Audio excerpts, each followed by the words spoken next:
চলো আমার স্কুল জীবনের শেষ যাত্রা নিয়ে তোমাদের সাথে একটি ছোট্ট গল্প শেয়ার করি। আজ হচ্ছে সেই দিন যেদিন আমাদের লিভিং সার্টিফিকেট দেওয়া হবে।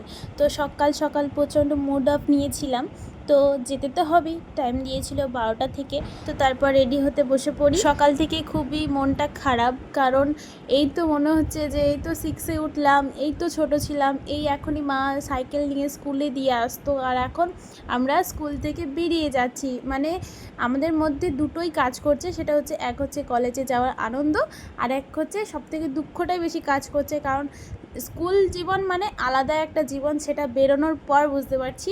এখন আর মায়ের কাছে বায়না করতে পারবো না যে না মা আজকে স্কুল যাব না। তো কিছু করার নেই, যা হচ্ছে সেটাকে মেনে নিতে হবে। মনে কষ্ট রেখে, মনে দুঃখ রেখে জলদি রেডি হয়ে নিচ্ছি আমি। আর এই ড্রেসটাও আর কোনোদিনও পরতে পারবো না। 12 বছরের স্মৃতি জড়িয়ে আছে আমাদের সাথে একটা। তো আমাদের একটু মন খারাপই লাগছে, তো একটু আনন্দও লাগছে যে আমরা কলেজে যাব, ফার্স্ট টাইম কলেজ। তো যাই হোক, আমি এখন ফুল রেডি হয়ে নিচ্ছি। তো হয়ে গেছি, আর আমার বান্ধবীও টোটো নিয়ে চলে এসছে। তো আমরা এখন যাচ্ছি স্কুল, আর আমাদের এখান থেকে খুব জোর 2 থেকে 3 মিনিট লাগে টোটোতে।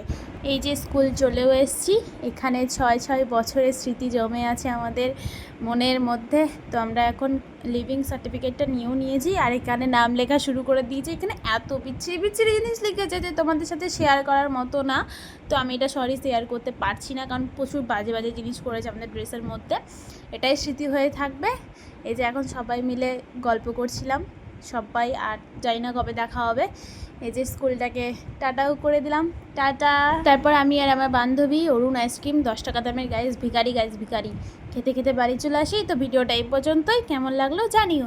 Tata, by.